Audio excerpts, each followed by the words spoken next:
Hi everybody, today we're going to be talking about linear regression from the perspective of statistical inference and not so much machine learning. So there's a difference. So basically when we do linear regression for prediction, all we really care about is accurately predicting the dependent variable, and that's it. We don't care how the features get transformed, what they are, as long as they increase accuracy, we're all good with that. Now inference is kind of a different side to that coin. So when you use linear regression, you can use it to infer things about the nature of how the variables in the model are influencing or impacting the dependent variable. This falls in the realm more of statistics, but there's so much overlap that you almost have to know both of them simultaneously. So, for example, in this specific example, we're going to talk about, we have a data set with a bunch of house prices, and imagine that your manager asks you, hey, given all the features that we're tracking of our homes, and we have the prices for each of these homes that they sold for, what is the value of each of the features of the home? How do we value them? What do they contribute to the price? Right? So, for example, does the house have a driveway? What's the value of that? How many floors does the house have? What is the value of each additional floor? What is the value of each additional bedroom or each additional bathroom? Or if there's a recreational area nearby to the house, what is the value of that? So all of those questions are answered, or they can be answered using linear regression, and you're doing the same thing that you would do in machine learning, where you're trying to predict the price variable using the features of the homes. However, your goal is not to optimize on the accuracy of the model. Your goal is rather to understand and kind of quantify how much the variables are driving that metric up or down. So in this data, in here we're using the housing prices data set, which you can find in my GitHub link down in the description. So you can check it out there. And this is the script that will also be in the GitHub repo that you can play around with to get a feel for how to do this. So let's scroll down. So just to get started first, so by the way, we're going to be using R for this. Now R, in my opinion, is unmatched to do data analysis versus Python or any other language. It's just the ease and simplicity with which you write programs and you code and you do things to perform data analysis. It's so much more streamlined in R than any other language as far as I can see. Not to say you can't do the same thing in Python, it's just so much more streamlined in R. That's one. And two, R has a ton of kind of like very specific and advanced statistical packages that usually come from PhD publications, people who are studying statistics or something like that. So a lot of times you can find a really niche package that serves your specific need in R versus Python. Maybe it's not available yet, or the developers haven't worked that into it yet. So that's another advantage of using R for data analysis. If you're going to do things in production, a lot of times you have to talk to different systems, and every situation is unique when you deploy a model. So oftentimes Python has an edge there just because it kind of integrates better in the whole ecosystem of web development tools. You could do the same thing with R though, but anyway, that's besides the point. We're going to be using R here. So first, in our R notebook, we will be loading in two libraries. One is a visualization library, which is ggplot2. The other is called deployer, dplyr. And this basically streamlines even more the data munging, data transformations, data cleaning processes, as you'll see as we go on. So the next step, we're going to load the data into the environment. I have the file saved as a CSV in the same directory as this notebook.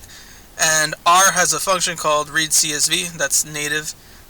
We just feed it the path to the file, and it'll read it in as a data frame. And just a quick note for those who don't use R that much, R has a lot of periods in the names of its functions and objects and variables. In R, the period does not mean that, in this case, CSV is a method or property or function that belongs to the read object or the read class. That's not what it is. The period is treated like any other letter any other, like READ period, those are all equivalent. So it's just another character or letter in the syntax of R. So that might trip you up a little. Try not to pay attention to that.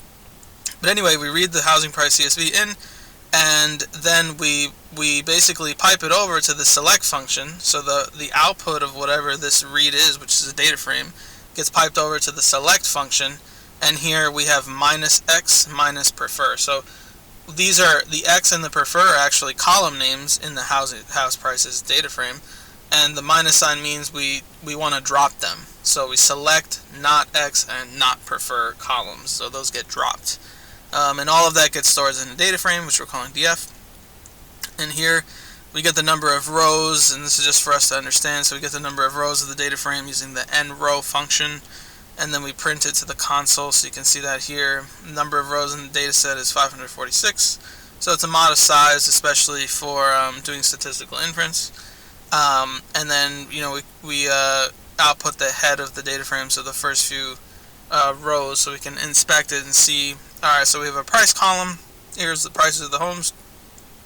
We have the lot size, which I think is sort of the total square footage of the home, or the whole land. I'm not sure exactly what it is, but it somehow relates to that. Bedrooms is the number of bedrooms in the home. Bathrooms, obviously the number of bathrooms. These are both integer values. Stories is the number of floors, so that goes from 1, 2, 3, and onwards. Driveway is a yes or no. There may or may not be a driveway. Recreation, there may or may not be recreation centers nearby. Is there a basement? Yes or no. Does it come with gas and heat? Yes or no. Does it come with air conditioning? Yes or no. And how many garages are there?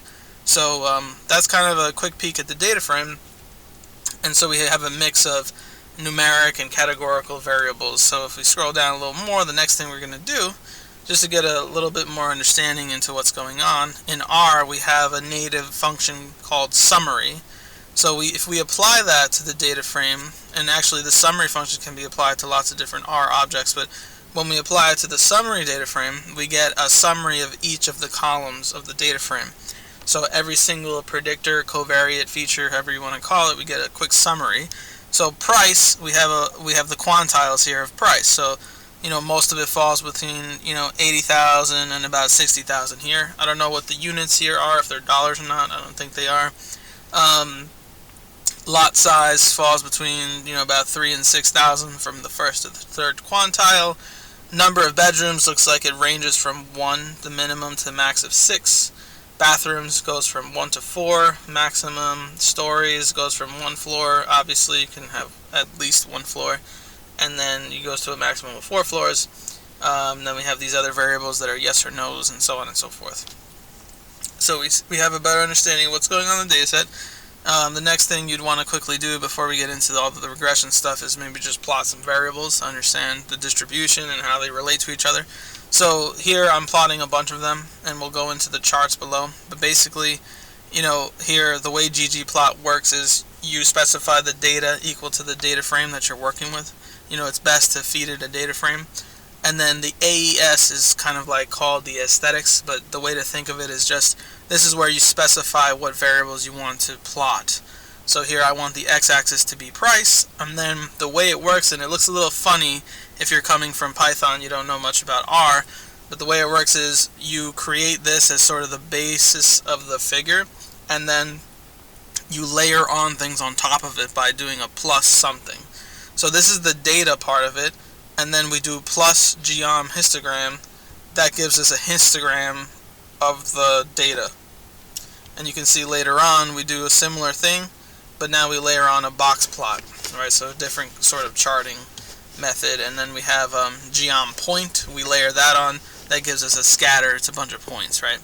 So if we look down here, this is the distribution of the price variable, the price of the house. We can see it's sort of skewed, right? And so we might be thinking eventually we would take the logarithm to make it more normal. It turns out, it's very helpful when you make your dependent variable have a more normal distribution. It helps with the estimation of the linear regression and the interpretation of the coefficients and all this kind of stuff. So taking the log of price makes it definitely look more like a normal distribution. So we're going to end up going that direction. I'll show you both scenarios later. Another variable is lot size. So lot size is also skewed.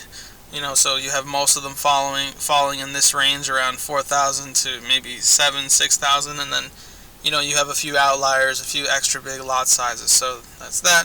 Obviously, if you take the logarithm here, it kind of makes it more normal. So you can see that there. This is the log of lot size histogram. Here's a plot of price versus lot size. So you can see they're sort of linearly related. The bigger the lot size, the higher the price of the home, which kind of makes sense. And it looks fairly linear, especially in the beginning here, and then it sort of becomes highly variable at, towards larger values. But that's looks like a good correlation there. This is a box plot of price versus bedrooms. So bedrooms is an integer valued thing. It's numeric. However, we're sort of thinking of it as it's different levels. So you can have a bedroom. You can have 1 bedroom, 2 bedroom, 3 bedroom, 4, 5, 6, right? And in each of those settings, 1 through 6 of the number of bedrooms you can have, you have a distribution of prices, right? So the appropriate way to look at that is a box plot. So here, at every single number of bedrooms, you have a distribution, and that's what this is giving you, essentially. The bar across the middle of the box is the median. So if we look at that, we see the median sort of steadily rises, and then it somehow drops at 6, right? So that's interesting. And then if we look on to the next figure, we've got bathrooms, same story, and here it looks like it steadily increases, and potentially the fourth one kind of jumps quite a bit there. And then if we look at, say, price versus air conditioning, if you have an air conditioning system, the price tends to be higher. We go on, let's see, this one is garage. So if you have 0, 1, or 2, it goes up in price. On average, the distribution shifts up, and then at 3, it sort of stays the same, potentially goes lower, but it's sort of kind of covering the same region, so it kind of drops off there.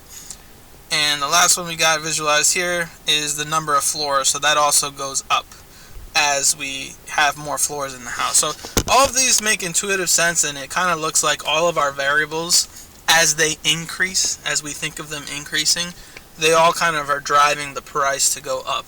So when we look at them in isolation, so when we look at each variable against price without taking into consideration the others, it looks like each of them is kind of driving the price higher. So let's keep that in mind as we go. Now, we can do this a little more formally now if we want to understand the interdependence of the variables amongst each other. And that would be to make a correlation plot of all the variables, and that's what I have here as a data frame. So basically, if we look at the price column, this is the correlation coefficient, the Pearson correlation coefficient of price with all the variables. That's the first column here. So if we go down the list, price obviously is perfectly correlated with itself. So price has a Pearson correlation of about 40% with lot size, 30% with bedrooms, maybe 40% with bathrooms, 30% for the number of floors in the driveway, so that kind of all makes sense. So we can look at all these. With gas and heat, it's not that correlated, the price, so that's interesting. So we can see these are all sort of significant correlations, I would say, for one variable to another, so they should come up as significant when we perform the regression later.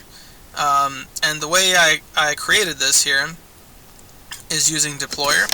Deployer makes it super easy. So, we want to create the correlation data frame, which is what I'm showing you here. And the way we do that is we take the data frame and we pipe it over to the mutate function. Mutate is basically a way to create or overwrite existing columns. And here it's very simple. You can just read it and totally understand what's happening. So to this data frame, we are going to mutate the driveway column, which already exists. Driveway exists in the data frame. It's one of the variables. It's right here, yes or no. What we're going to do is, if driveway is equal to yes, make it a 1, otherwise make it a 0. And and that's as simple as it is. It's done in one line. It's so elegant and nice. That's the reason why I love doing data munching in R. So you can do that, and then you pipe that result, right? So now it's the data frame with that new column. You pipe it to the next thing, which is another mutate call, which is now making recreation variable 1 or 0. And we continue doing that for full base, gas, heat, and air conditioning. And then we end up with a data frame at this point that has all of those variables one hot encoded, so 1 or 0s for the yes or no. That then gets passed to the core function, correlation function. So it's a built-in function in R. Again, R has a bunch of stuff built in native. It's so handy. But basically the core function, the main argument is x. That's the data being passed to it. And it expects it to be a numeric matrix. So when we pass stuff here in this piping scheme that deployer has, we can refer to the thing that's getting passed with a period. So here core of x equals to period means use the thing that we just got piped over. And then we write method. Here we're doing a Kendall method. I actually changed it a few times. You can play with it. So the nice thing about the core function is you have a Kendall method, which is a non-parametric way to understand the correlation between two variables, which doesn't care if they are linearly correlated or not, which is very nice. Pearson correlation does require that the two variables are linearly related. So if you want to be general, you might do Kendall. In reality, you want to try both of them. But that's kind of the nice thing here, that this is so easily available in R. It's definitely available in Python, but it's so much more easier to use here. So we compute the correlation matrix here. We're using the Kendall method, Kendall tau statistic, and then we pass that over. We convert it to a data frame, and then we do some rounding here, round to 2 decimal places, and then we output the correlation matrix, and this is what we just went through. So actually, these are Kendall tau numbers here. So there we go. So now we kind of understand what variables are likely to show up as significant. It looks like almost all of them except maybe gas and heat. We will see. Because things change when you estimate all of these as they impact price together versus separately. So next, right before we run our regression, we just want to enforce some types of the variables. So price, lot size, bathrooms, and bedrooms, we want those to be considered numeric types, so quantitative variables. And we want the number of floors or stories. We want driveway, recreation, full basement, gas, heat, air conditioning, and the garages. We want those to all be factor or categorical variables. And a lot of this comes to choice. So obviously the yes or no variables have to be factor or categorical variables. So factor variables are a statistician's way of saying categorical variables. So air conditioning, gas, heat, has full basement, those are all yes, no's. Those have to be factor variables. But the number of stories, the number of floors is actually an integer, right? 1, 2, 3, 4. And garage goes from 0 to 1 to 2 to 3. So we have a choice there if we want to basically treat them as numeric or categorical. Now, the way you'd kind of make that distinction or decision is, if you look, for example, bathrooms. As the number of bathrooms increase, it looks like price sort of steadily goes up, right? Maybe at the 4th it kind of goes a little higher, but it steadily increases, and that kind of gives you a hint that maybe, each additional bathroom contributes the same fixed amount. So in that scenario, we would want to just make it a numeric type. We don't want it to be a categorical. Now contrast that with, say, perhaps the number of garages. So the number of garages, it sort of goes up, and then it kind of gets flat, and then it goes down almost. So the relationship is not just steady increase by the same delta. It sort of goes up, decreases, and then potentially goes down.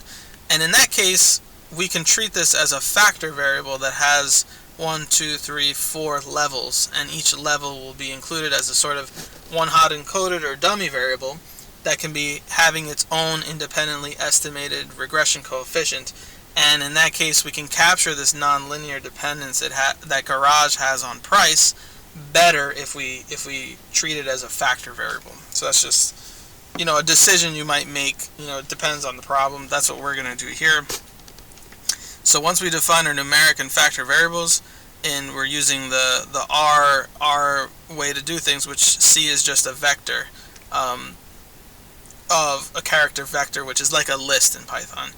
So here we do a for loop. We iterate over the numeric variables with var name, which is the variable name, and then this is how we do the type conversion. So the way we access this variable from the data frame is just these double brackets, and we put var name here, and we use the as numeric function to convert it to numeric and store it back in the same place. For a factor, there's a factor function that accomplishes that for us. So that's what we do here. And then here we're just scaling the lot size by 1,000. It has no real significance. It's just so that when we look at the results, we can talk about them as occurring in units of 1,000 square feet. So that's the only reason why we do that. Now the nice thing about working in R Markdown is that we can actually write LaTeX in it. So if you're familiar with LaTeX, it's very nice. So it's a way to produce elegant mathematical formulas. And I wrote a bunch of LaTeX here. You can kind of teach yourself how to use it. It's pretty simple. But basically, this is the model that we're estimating here. This is the model that we propose we're going to estimate using linear regression. And so we have the logarithm of price. That's to get it more normally distributed. It's going to equal beta naught, so the intercept, plus beta 1 times the lot size, plus beta 2 times the number of bedrooms. So beta 2 has the interpretation that it's the amount by which the log of price increases for every additional bedroom. Likewise, beta 3 is the number of bathrooms. It's the same kind of thing. Plus, now this is how the categorical variable gets broken up. Because we chose stories, or the number of floors in the house, to be a factor, we have a separate regression coefficient for every single level of that factor or categorical variable. So having 2 floors has a beta 4 impact, having 3 floors has a beta 5 impact, having 4 floors has a beta 6 impact, and so on and so forth. So you can look at the rest of the model. It works the same way. Has driveway, right? That's a 0 or 1, right? So if it's 0, then beta 7 multiplies 0 and it drops. If it's a yes and it's a 1, then beta 7 activates and it contributes to the logarithm of price. So beta 7 is interpreted as the impact on the log of price that having a driveway has, basically. So this is the model we're going to estimate. And the way we do it in R is so simple. Is we use this LM function, linear model function, built into R natively, and we pass it as an input argument. We literally pass it almost in text, the model itself. So the log of price is going to be regressed on lot size, plus bedrooms, plus bathrooms, plus stories, plus driveway, plus recreation, full base, gas, heat, air conditioning, plus garage. So it's that easy. We didn't really have to do that much. We didn't have to build a matrix and make sure that these columns were there. We just pull them right from the data frame, and we tell the LM function to what data do you want to use. You use the one in the DF data frame. That all gets stored in the LM fit object, and then we can use that same summary function but use it on LM fit. And summary knows that when it operates on this to produce a summary of this object uniquely. So here's the summary. We get all the estimated coefficients. We get the estimate, the standard error, the t-value, and the p-value. And you can kind of see right away that all of these look sort of significant, and it sort of goes well with what we saw graphically, that each of these is sort of driving price up. Each of them has an effect in driving price up. Now we see the multiple r squared is about 66, and this adjusted r squared is 65. So the model's accuracy is not perfect in a machine learning sense where you want to be super accurate, but this is a very good r squared to have when you want to do inference. So this is actually a good number. I would say it depends on the subject, but anywhere between 30% r squared to 80 or 90% R-squared is good for when you want to do inference. And obviously the higher the better, but that's a good range. Below 30, you start getting into issues because you can say the model's not good. It's not really accurately explaining the variation in the data. So, that's that would be like a personal cutoff I would assign. But anyway, here's the coefficients, and that's the regression summary, and this is really what we're after. We want to understand, what is the effect of having each additional bedroom? How does that influence the price? How does each additional bathroom influence the price? That's what all these numbers tell us, basically. And the p-values here tell us whether or not that is significant, right? Is this impact actually significant or not? And that's what that's telling us. So we'll talk more about that. But one thing to note here is, we fit this model, and we have no idea, except from the R-squared, how well it fits.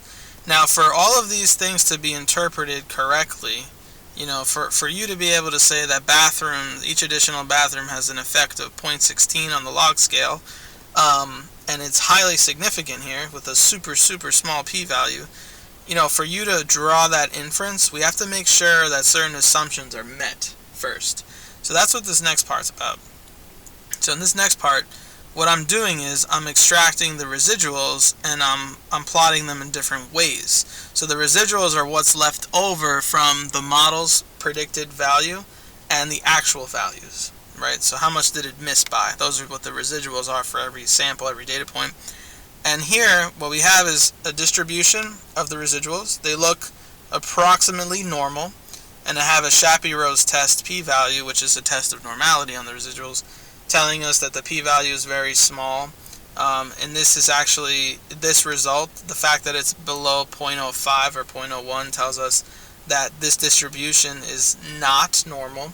However, it is approximately normal, and because our sample size is relatively large in the inference setting, we have 564 data points, Shapiro-Rose test becomes very good at detecting departures from normality. So what matters more here is that your model's residuals look approximately normal. They don't have to be perfect. They just have to be approximate. So that looks good. It actually looks good to us. And if we look at something called the QQ normal plot, when you do a QQ normal plot of the residuals against the theoretical quantiles of a normal distribution, we should get basically a straight line, which we more or less do. This looks very straight, and there's some small departures maybe from the straight line, here and here, but approximately looks very straight, and this is an indication that we're approximately normal. Again, we want to see this. And this next plot is the residuals plotted against the linear model's fitted values, right? So here, what is this telling us? Well, it's telling us that if you subtract out, if you take away the model's contribution to the actual value, all that should be left over is just random noise. So if you construct this plot, what you want to see is basically random scatter of a fixed sort of width or height here. You want it to be a constant band of random scatter. This is called homoscedasticity, and this is an indication that we're capturing a lot of the true signal in the model, and whatever's left over is just flat constant noise. So this is another thing that we're very happy to see. Now at this point we can say that we feel confident in our regression model, and so now we can trust the inferences that the summary command outputs to us. So we can trust these, and we can work off these and draw conclusions based off these. Now I just want to show you what happens if we don't take the logarithm of the price variable.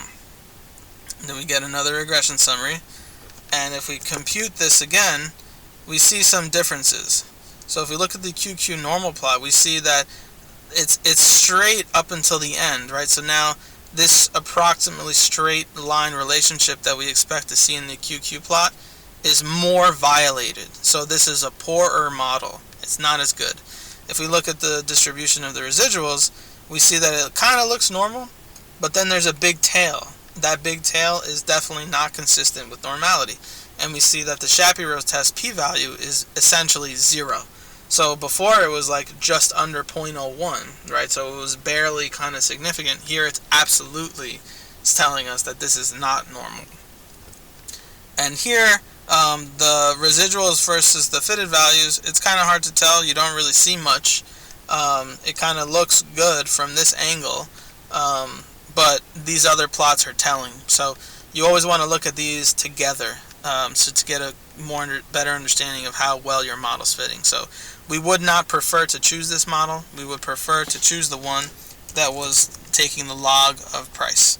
And there we see better quality of the fit. So I'll just reproduce that. So we have this now.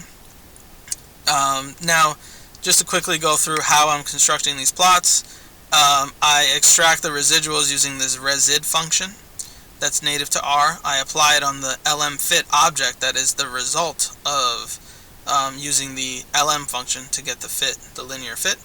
And that gives me the residuals. I store them in this variable, and then I use this Shapiro test function on the residuals I extracted, and I get the normality test, and here I'm just extracting the p-value using that $sign. The $sign is kind of like the equivalent of the period in Python when you want to get a attribute of a class or an object. And then here, very simple to create the QQ norm plot. You literally just use the QQ norm function on the residuals. Here it's very simple to construct a histogram. You just use the hist function on the residuals. The main here is the title, and then a plot of the lm values versus the residuals here. This fitted values function extracts the fitted numbers from the lm fit. So again, a lot of native functions in R. It kind of just works nicely to get the things out of the models that you need, right? So that's what we have at that point.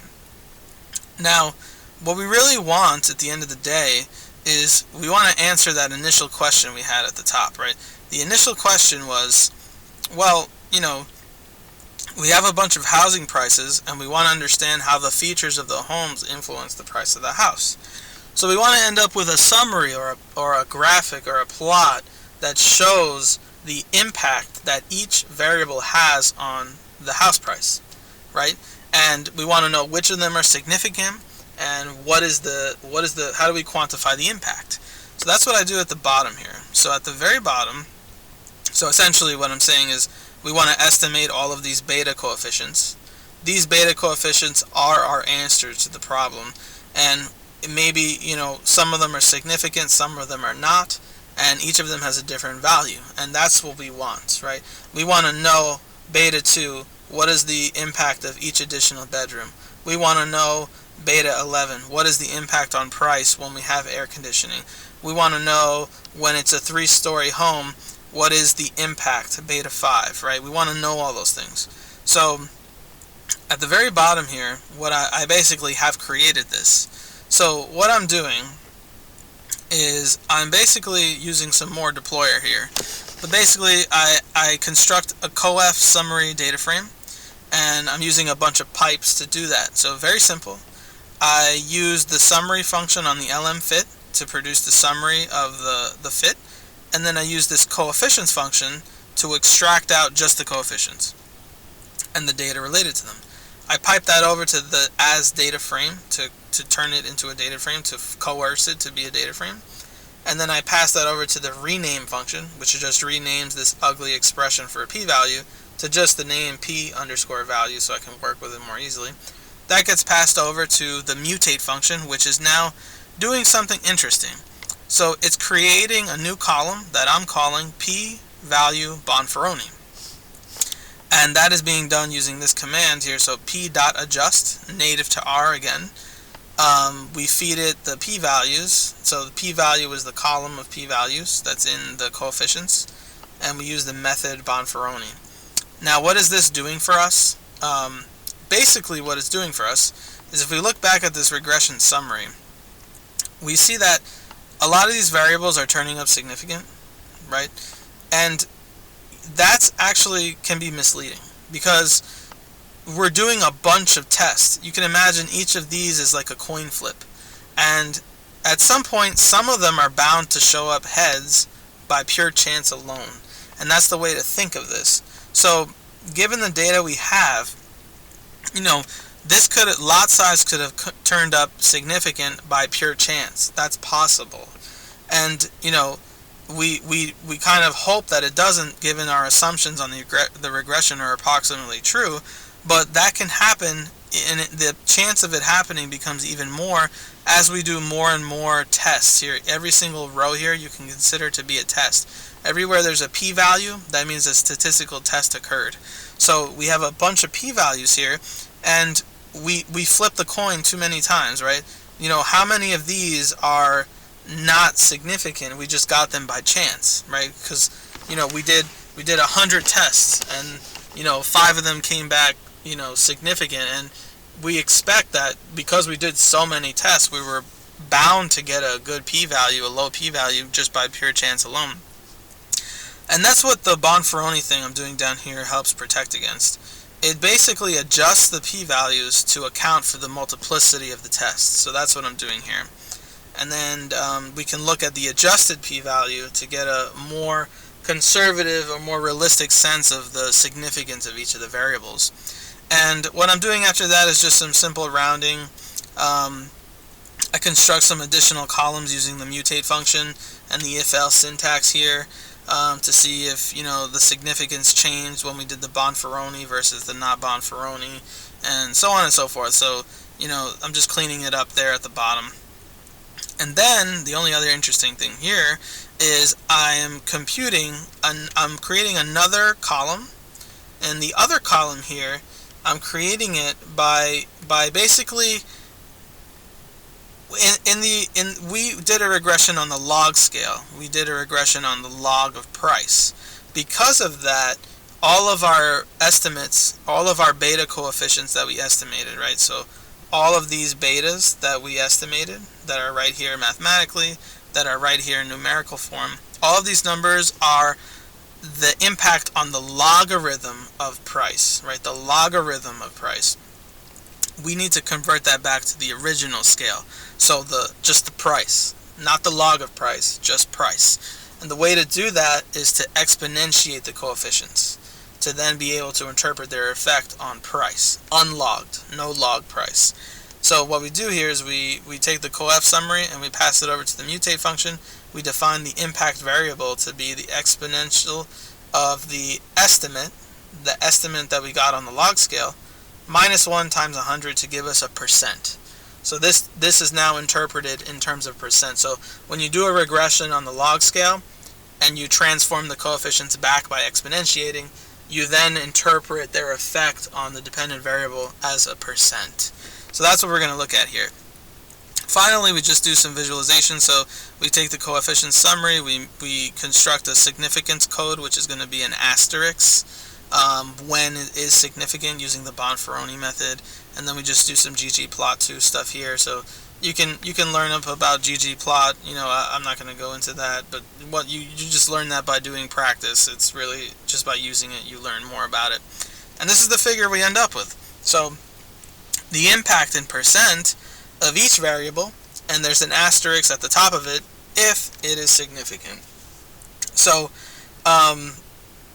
for example, let's look at some of these. So if there is every additional bathroom, here's our bathrooms variable, it's significant.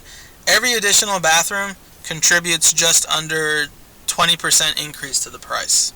So that means if there was 2 bathrooms, that would be a 40% increase in price, right? And so on and so forth.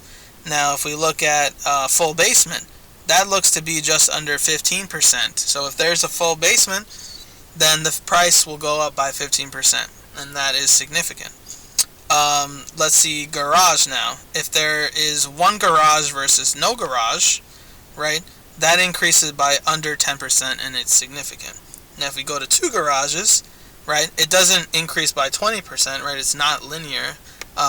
Now it increases by maybe that number, it's under 15, so maybe it's 13%, so maybe 9% to 13%. Garage 3 is not significant. There's not enough evidence in the data to suggest that this is a significant impact, but it is low. It looks to be low here, much lower than the others. So that's very interesting insight.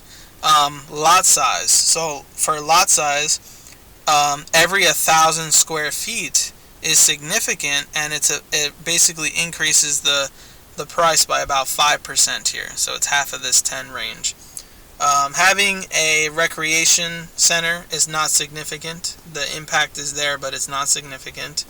Having your number of floors be 2 instead of 1, or increase from 1 to 2, is not very significant, but when you go to 3 and 4, it definitely becomes much more significant, has a much higher impact on the price, and here we're at about 25 to 30% impact on price, and it is significant. So this is the way I did this quickly. I don't want to drone on for too long, and this is a huge topic. Linear regression for doing statistical inference is a gigantic topic. But I wanted to make this video to help those people who are coming from a more developer or a more machine learning or maybe a non-rigorous statistical background. I wanted to show you guys how it looks to perform a statistical regression for the sake of doing inference, and what are the steps involved. How do you go about doing it? What do you have to check? What are the residual diagnostic things that you have to check?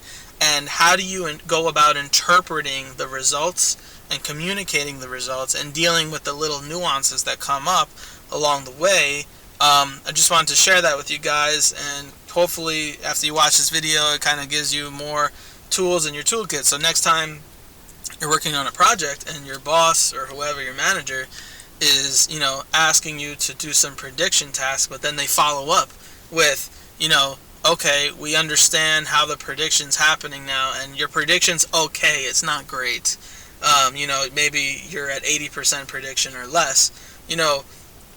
We can't get a good prediction, but can we still get some insight into what we should do, right? So can we get more insight into what is really driving our metric and what is not driving it?